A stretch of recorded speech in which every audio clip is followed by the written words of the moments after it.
భద్రాద్రి కొత్తగూడెం జిల్లా బూర్గంపాడు మండలం సారపాక గ్రామ సభలో ఐటీడీఏ ప్రాజెక్ట్ ఆఫీసర్ రాహుల్ పాల్గొన్నారు. ఈ సందర్భంగా ఆయన మాట్లాడుతూ కాంగ్రెస్ ప్రభుత్వం అందిస్తున్న సంక్షేమ పథకాలు అర్హులైన పేదలందరికీ అందజేయనున్నట్లు తెలిపారు. ఇది నిరంతర ప్రక్రియ అని తెలిపారు.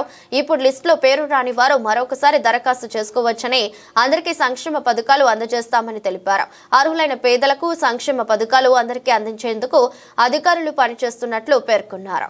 4 స్కీమ్స్ ఫస్ట్ మనకు రైతు భరోసా, తర్వాత ఇంద్రమ్మ ఆత్మీయ భరోసా, రేషన్ కార్డులో కొత్త కార్డులు చేర్పులు మార్పులు, దాని తర్వాత ఇంద్రమ్మ ఇండ్లు. సో మనము గత నెలలో గత సంవత్సరం తీసుకున్న అప్లికేషన్స్ ని బట్టి మనము ఇప్పుడు అర్హుల జాబితా మాత్రమే ప్రకటించడం జరుగుతుంది.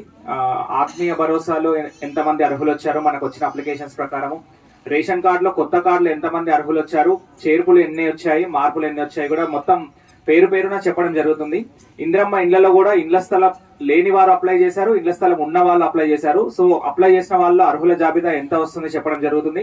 పేరు పేరున వారి పేరు కూడా ప్రకటించడం జరుగుతుంది. సో అందరూ జాగ్రత్తగా విని వాళ్ళ పేరు ఉందో లేదో చూసుకోగలరు. అట్లాగనే రైతు భరోసాలో మాత్రం అర్హత లేని వారి పేర్లు మాత్రం చెప్పడం జరుగుతుంది. అంటే మనము భూమి ఉంటుంది కానీ అక్కడ వ్యవసాయం చేయట్లేదు అన్న భూములు ఏవైతే ఉన్నాయో అవి. అందరికీ నమస్కారం. ప్రజలకు ఇచ్చిన హామీలు నెరవేర్చే ప్రక్రియలో భాగంగా చేయబోతుంది.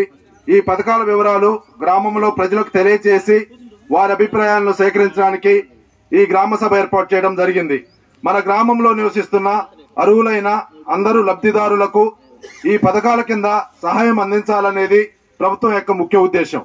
ఈ 4 పథకాలు: 1 ఇందిరమ్మ ఆత్మీయ భరోసా, 2 రైతు భరోసా, 3 కొత్త రేషన్ కార్డులు, 4 ఇందిరమ్మ ఇండ్లు. 1 ఇందిరమ్మ ఆత్మీయ భరోసా ప్రజాపాలనలో భాగంగా భూమి లేని వ్యవసాయ కూలీ కుటుంబాలకు సంవత్సరానికి 12,000 రూపాయలు ఇవ్వడానికి ఇందిరమ్మ ఆత్మీయ భరోసా పథకం అమలు చేయబడుతుంది. మహాత్మా గాంధీ జాతీయ గ్రామీణ ఉపాధి హామీ పథకంలో నమోదు చేయబడి 2023-24 ఆర్థిక సంవత్సరంలో కనీసం 20 రోజులు పనిచేసిన భూమి లేని వ్యవసాయ కూలీ కుటుంబానికి ఈ ఆర్థిక సహాయం అందించడం కోసం ఏర్పాట్లు చేస్తున్నాము. పై కార్యక్రమాల్లో ఇంకనూ మిగిలిపోయిన అర్హులైన లబ్ధిదారుల నుండి దరఖాస్తులు స్వీకరించి వారిని కూడా ఇందిరమ్మ ఆత్మీయ భరోసా పథకంలో రైతు భరోసా, వ్యవసాయ అభివృద్ధి మరియు రైతు సంక్షేమమే మన ప్రభుత్వం మొట్టమొదటి ప్రాధాన్యత అంశం. అందులో భాగంగా రైతు భరోసా సహాయాన్ని